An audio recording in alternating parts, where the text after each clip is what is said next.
Hello all. If you don't know me, my name is Bernard. Welcome to my channel. And this is episode 4? Oh my. Episode 4 of my walking and talking at night podcast. It still doesn't have a name. It still is going to be under whatever I call it every week. But, yes, welcome back.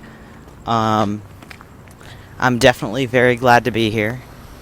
And I have some fun things to talk about, so let's get this underway. First off, something that's been on my mind quite a bit lately is rage bait. I feel like that light is flashing something in Morse code. I don't know Morse code. You would think I would know Morse code. I don't know Morse code. But yeah, anyways, rage bait. For some reason that's been on my mind lately, because I've just seen a lot of it lately, so I think it's funny because it's the saddest way to get attention. It really is. I feel like if people, rage bait on purpose, I don't know. There's something about it, but I think sometimes it can be done well. Like, it's a delicate art, I think. It's a very delicate art, rage baiting people. And, you got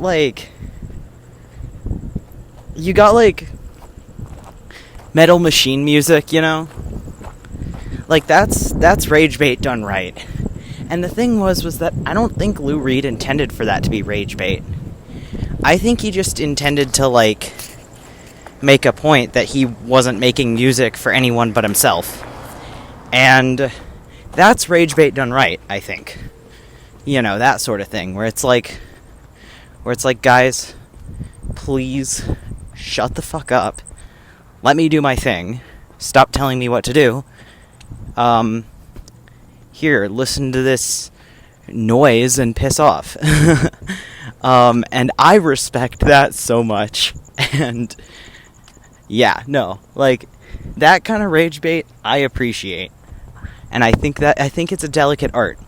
And then the thing is, though, is that it can also be done wrong.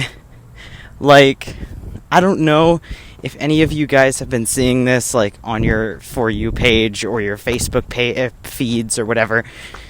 If you guys have been seeing this, but oh god, it's working because I'm pissed off about it right now. The Slam Frank hip-hop musical, oh god. That's oh god. Nothing less reverent than taking the story of a little girl who died in a horrible ethnic cleansing, taking that story and completely bastardizing it to make a point about what? I don't even know. I feel like satire has to be making fun of something. Satire has to have a clear target, and if your satire does not have a clear target, then it's not satire. It's just rage bait at that point. And that's what pisses me off when I see things that are oh, this is just a satire article. Okay, who is it satirizing? Because I can't find a clear target. I think this person is just trying to piss people off. That's rage bait done wrong. But yeah, I think if your rage bait is, disguised as something else, it's disguised as commentary or it's disguised as satire, then it's done wrong and you're just an asshole. But if your rage bait has a clear reason, and if it's kind of not actually harming anyone, it's just mildly annoying, perfect. You did it right. Yes, there's a delicate art to rage bait. I've seen a lot of it. online. But yeah, like Metal Machine music, perfect, peak rage bait. Honestly, the issue is that you know me, and you know that I'm going to just absolutely glaze everything Lou Reed touches. So, yeah, that's just that's just a byproduct of listening to me talk. There are certain artists that can do no wrong, certain celebrities that can do no wrong, certain bands that can do no wrong, etc. Maybe not a good trait, but whatever. Doesn't matter. It's not hurting anyone. But yeah, no, I do think that's a good example of rage bait done right. But yeah, I saw like a lot of stuff online recently that's just been like, oh, listen to those chimes. I don't know if you can hear that. Well, that's nice. Yeah, I've been seeing a lot of rage bait type stuff online. It's like, come on, really? Are we doing this? Why are we doing this? But, yeah. It's really nice out. Like, it's like not super hot, even though it's the summer. But I guess that's also because it's nighttime. I don't know. To those who live in, like, the southeast, I'm sorry. Like, you guys don't get any relief from the heat. You can't go out at night and have it be cooler. It's going to be the same temperature because it's moist down there. But I live in Arizona, so it's like, it's a desert. It's a dry heat. Oh, I said it. I said the thing. But yeah, the other example of rage bait, I can't say this is done right, but it worked. It works. So, is Boyd Rice. Oh. I think I did talk about Boyd Rice, but I'm going to talk about him again, because he pisses me off. He's doing his job correctly. Yeah, I remember I was a Boyd Rice fan for exactly, like, 5 days. And I can detail those days for you right now, because I discovered Christopher Columbus. I know. I discovered Boyd Rice. I don't remember. I don't know. I was probably 15 or 16 at the time. I was much younger. But I discovered, in quotes, Boyd Rice. And it was his work as Non. It was easy listening for the Iron Youth, I believe. And it was because it was recommended to me on YouTube, I think.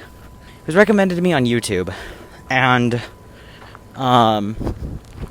I like listened to, I think it was called Cleanliness and Order was the name of the song.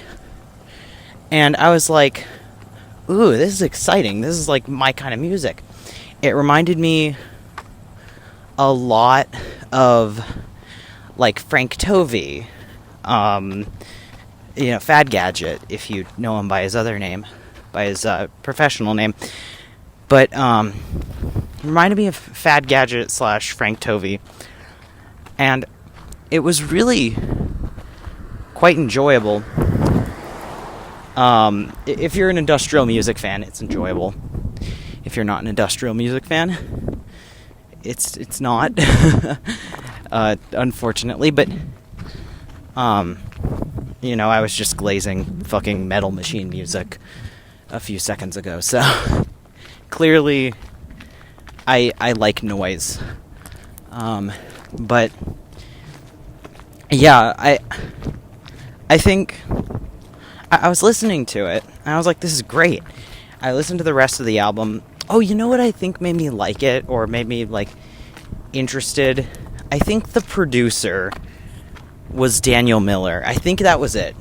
I could be wrong. He might not be. But if I remember right, the producer was Daniel Miller, and I was really excited about that because, as you may have heard in the last episode, I had a run-in with him at the age of 5, and it altered the course of my life drastically forever. But yeah, I got like I got way into easy listening for the Iron Youth, and the one with Frank Tovey, easy listening for the Hard of Hearing. I was like really obsessed, and then I think day 4 rolls around, and I'm like, I want to explore his other stuff. And I look him up. I do a little Google, and I'm like, okay. And I see something about him having a collection of Hawaiian shirts and Barbie dolls, and I'm like, what the fuck? This is an interesting as fuck man. This guy's crazy. And instead of doing more research, I was like, okay, I'll look at his... I think it was either his Spotify or his Genius page. I think it was his Genius page. And I looked through his discography, and I saw one that was called, like, I'll Take You to Disneyland or something. And he starts talking about Mr. Toad's Wild Ride and how you go to hell, and I was like, oh my god. Whoa. This is amazing. And then there's a person, I think, walking their dog. But yeah, like, anyways, he was talking about Mr. Toad's Wild Ride at Disneyland, and it was like a spoken word poem with like loud, sharp sounding noises in the background, which, again, if you know me, you know I'm into that. You know my obsession with The Gift. Rest in peace, Waldo. And, like, yeah, it was weird, and I was really enjoying it. And, I was like, okay, what else has he done? And I find the album called Hatesville, USA, and I was like, okay. And I immediately thought, okay, this is probably not, like, a super edgy album. Mistake number 1. Probably not a super edgy album. He just probably went with that title to sound kind of edgy, and I was like, okay. And I can't find it on Spotify, on Apple, on anything. I had to go to Vimeo. To find the album. Red flag number 2. And that's a huge red flag. If you can't find something on anywhere but Vimeo, yeah, you're in for something crazy. So yeah, it was on Vimeo, and I was like, okay, red flag. Yeah, someone on a bicycle. Yeah, it was on Vimeo, and I'm like, okay, I'll listen to it, and the album immediately starts out with... I remember I wrote, like, a detailed review of the album and posted it on my Instagram story. It took up, like, 3 slides because the rage bait worked. And I was just like, oh shit, this guy's a Nazi. Like, that was my reaction, was, oh shit, this guy's a Nazi. That's it summed up anyways.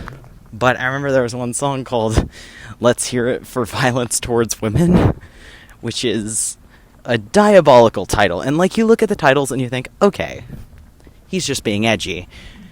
He is not. He is not just being edgy. And the thing was, too, the worst part was that the comments were people who genuinely believed in this stuff. And, like, the thing was that at times, it really did feel like it was more of like just a catalog of intrusive thoughts, which I kind of appreciate slightly, especially with the way he delivered it. He said it like in this very calm, trying to worm its way into your brain voice. Like, similar vibe to how I always imagined. I like to read books out loud in my head. Like, when I read a book, I can hear the characters' voices in my mind, and I like make up voices for them. And like, I think I gave Alex from A Clockwork Orange a very similar voice when I was reading that book. So, yeah, like, just a very, like, terrifying, but psychologically worming, if that's a good word for it, kind of voice. And I was, like, kind of fascinated by this, but also horrified at the same time, because, again, hearing him go, like, love is the worst thing in the world. Murder is the best thing in the world. I don't remember how it went, but it was something like that. I didn't listen to the album again to prepare for this video, guys. That creep does not deserve my money. Even though I don't think he's getting any money from a Vimeo re-upload of that video. But yeah, no, it's weird. And it was very just, I don't know, it was uncomfortable to listen to. But, oh yeah, he also just straight up dropped the N-word at some point. Which, it was like at the very, very end, in the very last song. But the very last song also had like one of my favorite lines ever. It was, and off in my respite, alone in the calm, I pray for some desperate to drop the A-bomb. I don't know. I kind of thought that was like, I heard that and I was like, oh, holy shit, this guy gets it. But like, that was the only line I liked in that entire thing. Then the other song that I kind of have to say that I liked was called, like, I think it was called Hatesville Suicide Hotline. Just because it was so absurdly nihilistic. So absurdly nihilistic that I was just like, you know what? I kind of have to laugh. Like, if I were to call up, like, a suicide hotline and they responded with that audio, I would not kill myself. I would continue living solely because of the absurdity of it. So, like, I don't know. Genuinely, I think that specific song might have saved someone's life. I don't really know. I highly doubt it, but I like to think that. I like to think that Boyd Rice has at least contributed something good to the world. No, he did Easy Listening for the Iron Youth. That was good. That was something good that he contributed. But yeah. No, like, genuinely, like, obviously, like, I'm falling for the rage bait. But, like, at that point, I don't know. At that point, it just feels like, I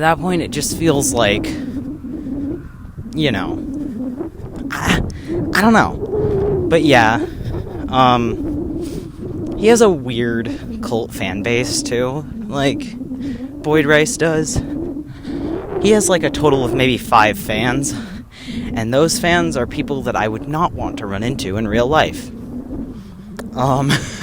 That's what I'll say. Because the thing is that I don't totally know if Boyd Rice is being serious when he makes his songs. But I know that his fans are being serious. It's kind of like it's kind of like people who pander to, like, far-right audiences, or far-left audiences, honestly, but especially far-right audiences. People who pander to, like, political extremes. People who pander will, like, they don't hold those opinions, but their fan base almost certainly does. Like, I highly doubt that, like, Andrew Tate or Joe Rogan or any of those people genuinely believe most of the things they say. I even more highly doubt that, like, those conservative transgender people, I don't know if you know who, like, the kind of people I'm talking about, but, like, I forget her name. Blair White. I don't believe that they genuinely believe most of the things they say, but their audience does, and their audience thinks they do. So it becomes problematic. Because, again, I don't think they realize that that's just a way to make money. And I feel like it's that kind of situation for Mr. Rice.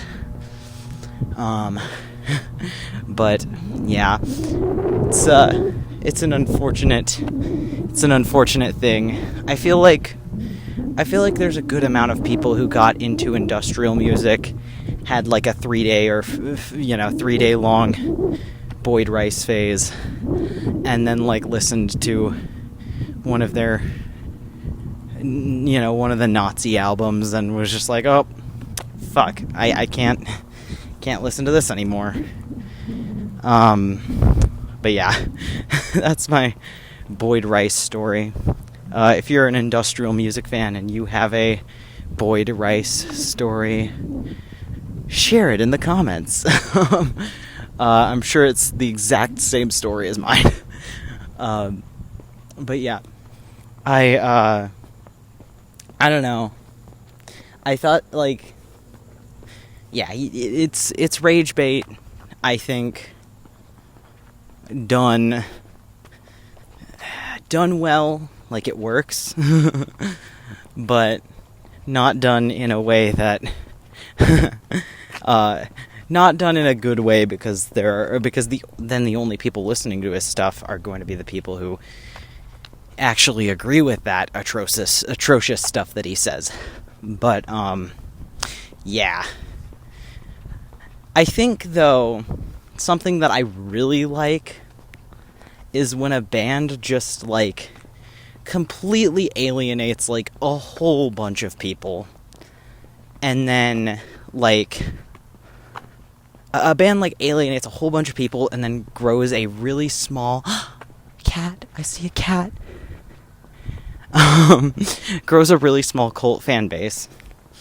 I love when bands do that. And, like, I don't think they ever do it on purpose. That never happens on purpose. That's almost always like oh, hey, we have a fan base now. Like, of course, the example that I really enjoy, one of the cult fan bases I'm in, is the one for the Jesus and Mary Chain. Love that band. Love that band so much. Oh, I want to pet that cat. Hi.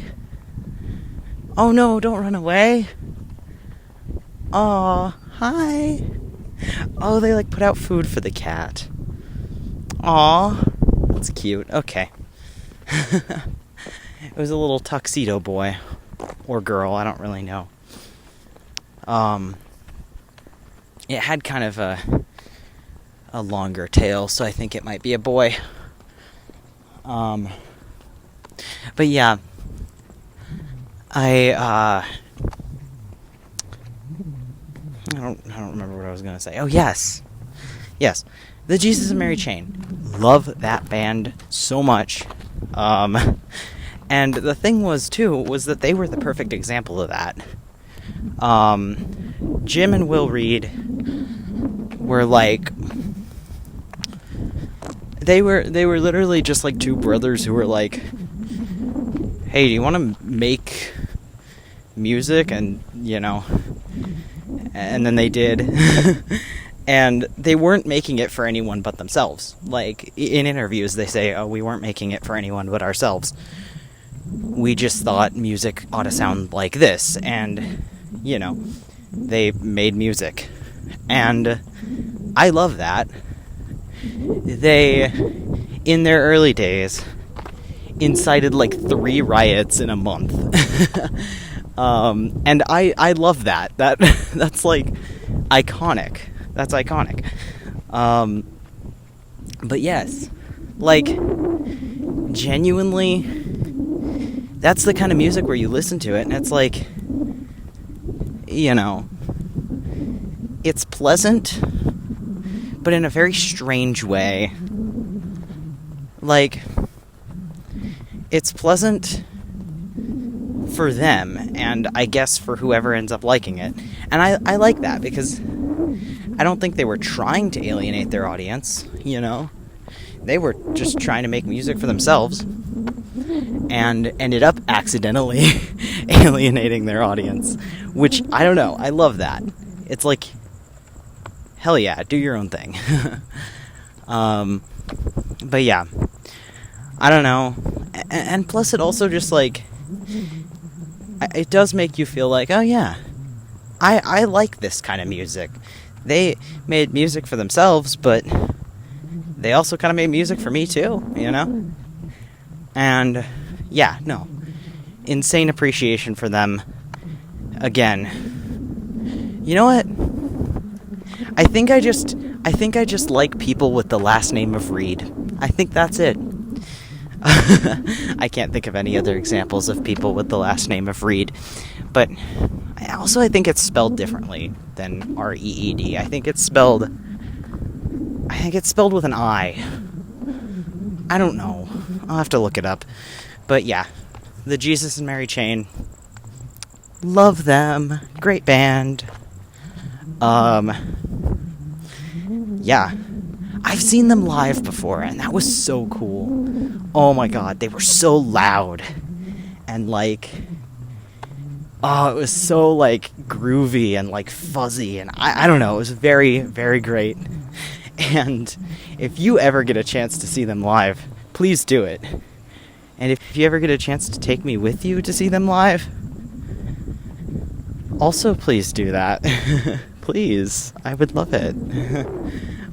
They never come to any cities near me. And yeah, no. I think guys, come to Arizona, please. Please. Please, I'll buy all the tickets. But yeah. I think maybe British people just forget Arizona exists. I don't know. Why would British people forget Arizona exists? Most Westerns were set here. Most Westerns were filmed here. I'm sure there have been a lot of British people who've seen Westerns. It smells really bad right here. It smells like just bad. I don't know. Ugh. Anyways. Yeah, no. Like, I think they should come to Arizona. Anyone from that band, if you're listening to this, please come to Arizona, and at your show, please play the song "Boyfriend's Dead," or play your early stuff, please, or Reverence. I think they always play Reverence. That's like something they always play live. I don't know. Play your old stuff. But yeah. I like noisy music. What in the world? I'm like, it's occurring to me right now that I like noisy music. But yeah. I think the thing is too is that like I think they did that. They alienated their audience and ended up with a cult following. But the best example of this, like, objectively the best example of this, is the Shags. And if you don't know who the Shags are, which I feel like everyone listening to this probably knows who the Shags are. Just knowing the people who watch my channel, you all know who the Shags are. But if you don't know who the Shags are, it was basically this dad was given a prophecy, I guess, for lack of better words. Was given a prophecy that he would have daughters who would go on to be in like a really successful like girl group, and he was like, the dad was like, okay, here's what I'll do. I'll take my kids out of school and I'll lock them in the house and force them to play music for 8 hours a day. But I don't want them listening to the music of the outside world. They're just gonna play music that I think sounds good. And spoiler alert, it doesn't sound good at all. It sounds terrible. But yeah, he gets his kids to play like for 8 hours a day. And the best part is that you can hear in their music, to them it's a chore. Like, to them, they do not want to. They would rather be doing anything else. They're just like unenthusiastically like strumming and, you know, singing in this super monotone voice.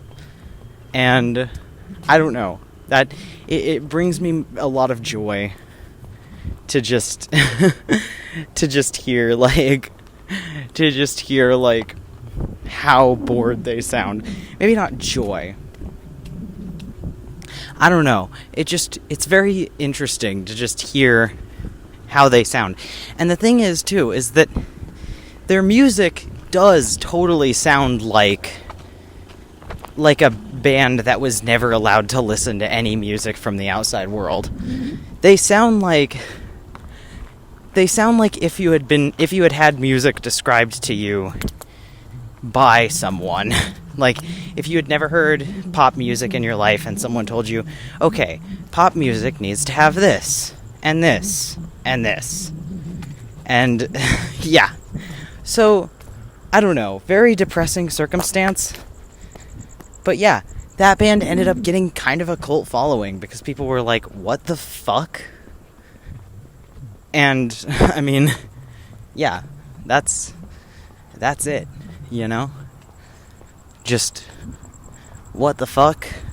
And now they're famous-ish. They have a cult following. But yeah, like, I don't know. I think music that accidentally, like, alienates their audience is kind of a lot of fun because it's like, then it ends up being for someone.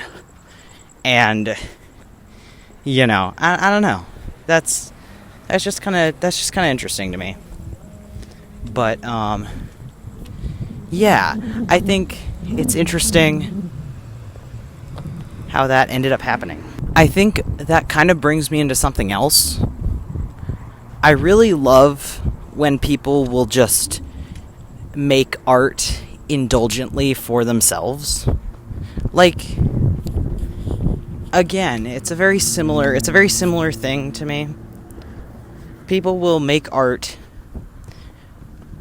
for the purpose of keeping themselves entertained, keeping themselves happy, and seeing what they specifically want to see.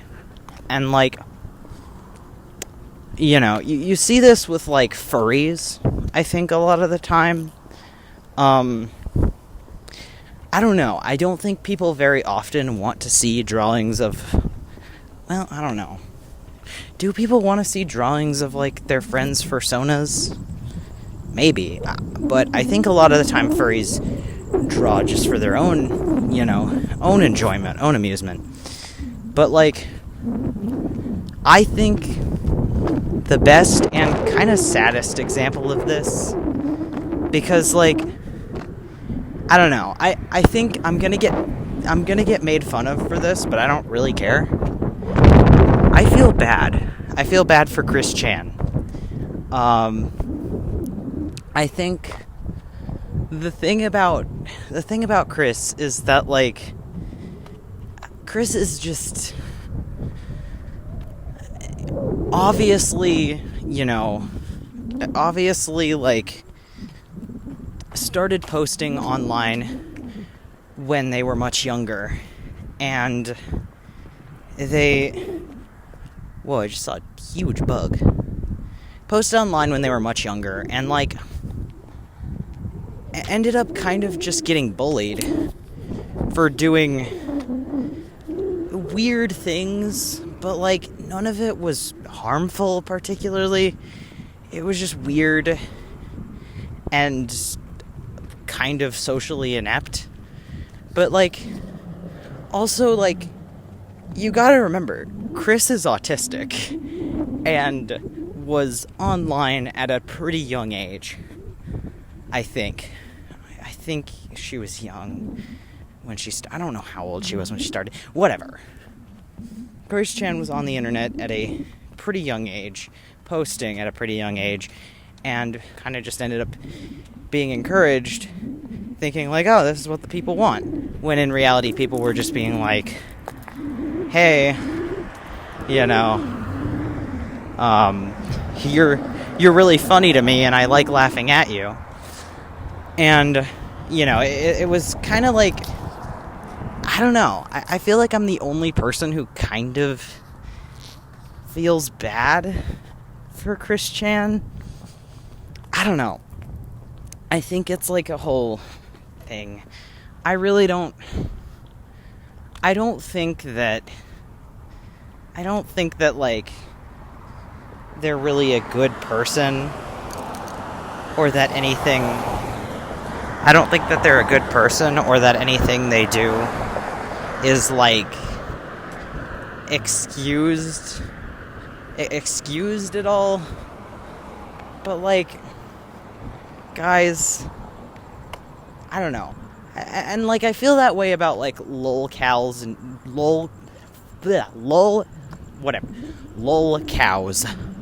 Good lord. I feel that way about lol cows in general. Like, I remember a couple weeks ago, everyone was talking about, what was his name? Tyler Catastrophe. Which, like, I was very confused and annoyed by all of the commentary videos that were like, the Tyler Catastrophe situation is insane. And I remember, like, watching a little bit of it, and I was like, this guy's harmless. He's cringe, but he's harmless. And, like, when I watch a commentary video, I really am expecting something like, this person did something horrible. But I've only recently realized it smells like dirt. Like, really, like a kind of nice dirt smell. Like when it rains and it smells like dirt, it smells like that. But also kind of like a grassy smell. Anyways, I don't know, it's good. Whatever. Yeah, I feel like when, like, commentary videos nowadays aren't as interesting anymore, and they've kind of gone from being like, this person's a harmful person who's hurting people, to, like, what in the world? I don't know if you heard that. This is a horrible person who's harming people. It's gone from that to, like, haha, look at how cringe this person is. Oh my god, this person's sick in the head, and everyone's just encouraging them, and it's horrible. And I don't know. It bothers me because, like, I don't know. Like, I feel like commentary videos have been much cheaper lately, and it sucks. It really does. But, yeah, I don't know. I feel like I'm, like, I feel like I don't find things super cringeworthy anymore. It's hard to make me cringe at this point because it's like, I don't know. I think I've gained a little bit of empathy, maybe. I don't know. It's crazy. But yeah, I don't know. I guess, again, people do those commentary videos because they gotta eat, right? But, like, I don't know. It sucks because a lot of those now are just mean. Like, a lot of them are mean. And not really helpful. But, yeah, I don't know. That's my thing about commentary videos.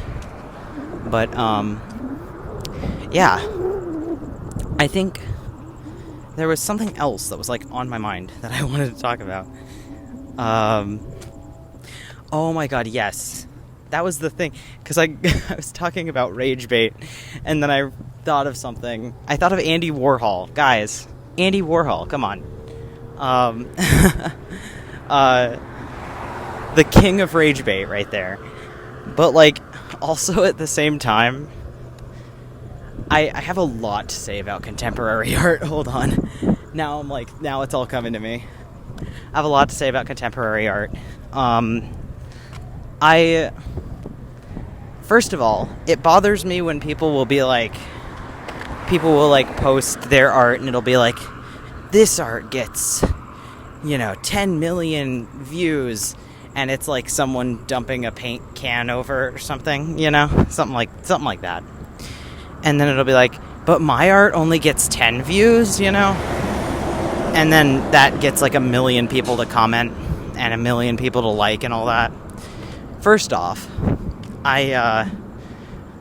usually their art is like a photorealistic drawing, which I'm gonna be so honest, like,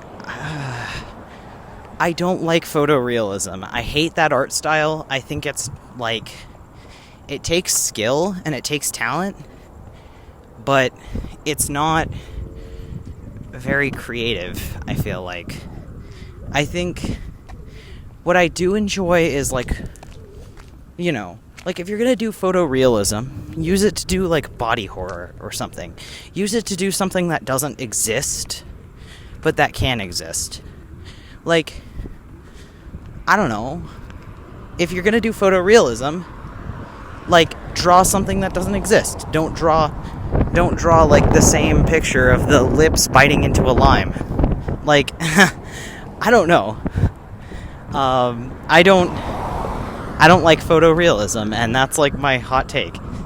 I feel like when I'm walking along the road I'm walking right now, I always have some hot take to say. I don't like Stanley Kubrick.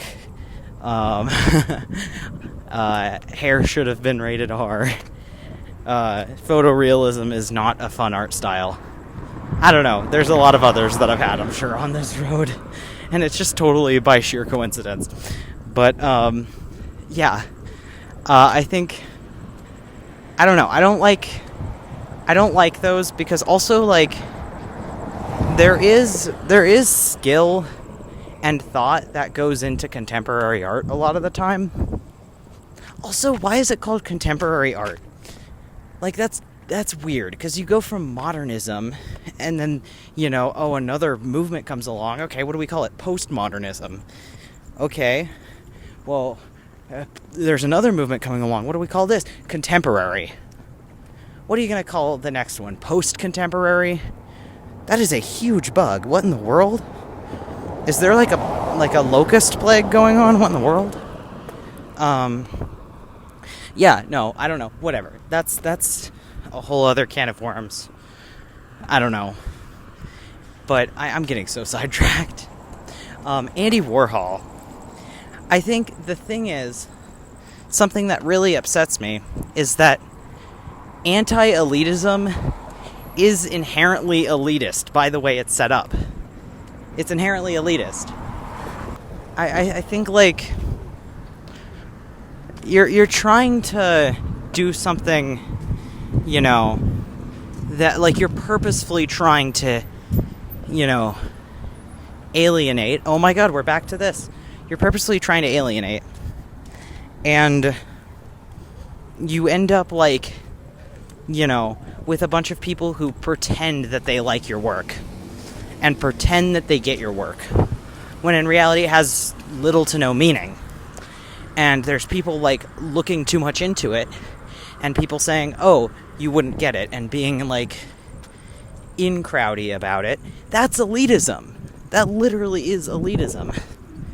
And like, that's, I think, part of the reason why I have such an appreciation for people who will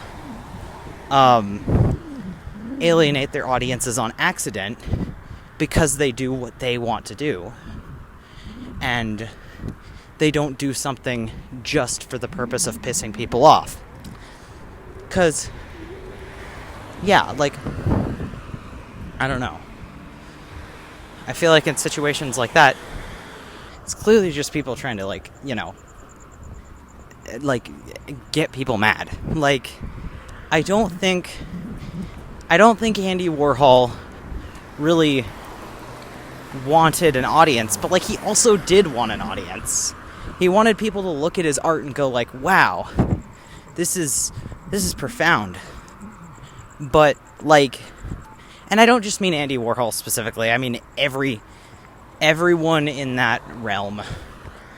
Look at his art and go, like, wow, this is so subversive. No one's done this before. This is, you're killing art, He wanted a reaction. Like, that's boring. I hate to say it, that's boring, and it's elitist. And if you're trying to be anti-elitist, purposefully alienating your audience is just going to, it's like a bell curve of, like, elitist versus non-elitist, and it's like, on one axis it's intended audience, and on the other axis it's, how in-groupy it is, and on one end it's the elitism that you think of when you think of elitism, and then on the other end it's like, anti-elitism. It's a fucking bell curve. I don't know. It's like, it's ridiculous, I think. And yeah, that upsets me about, like, that sort of thing. And I feel like the thing is, I do gotta kind of forgive Andy Warhol for this, because I do feel like genuinely he was kind of trying to piss people off, but he also was making stuff that he wanted to see. Like, I think he was kind of doing both. But, like, I don't know. I just feel like I don't appreciate anti-elitism, because it is elite in and of itself. It's a paradox. I don't know.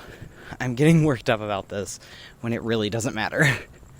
But yeah, I don't know. I really don't know, because I do kind of like some of his work. Like, I like the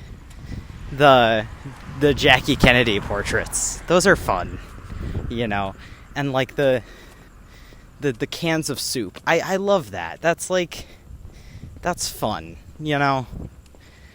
And then it ended up becoming commercialized, so kind of, he sold out. He sold out despite the fact that, oh my god, I'm getting myself angry at Andy Warhol right now. He's dead. I shouldn't care. I really shouldn't care. But I'm getting worked up about it. The rage bait is working, again. But yeah, I kind of am realizing how full circle this conversation has been. It's been all over the place, but it's come full circle, and I love that. But yeah, rage bait is an art. Alienating people is an art. Getting your audience angry is an art. And if you do it too well, then you're just doing exactly what you're trying to go against. And if you don't do it well enough, then, it just ends up being normal, popular art. But yeah, that's why I do kind of have an appreciation for, that's why I do have an appreciation for well done rage bait. Appreciation in quotes. I don't really appreciate it that much because it gets me mad. But yeah, that's my stuff that I have to say. Whoa, a lizard. Oh, wow. Aw. It's really loud, and it was not that scared of humans. Anyways, yes, that was my conversation. Alright, see you in the next one. Make sure to subscribe if you liked this, and, yeah, bye.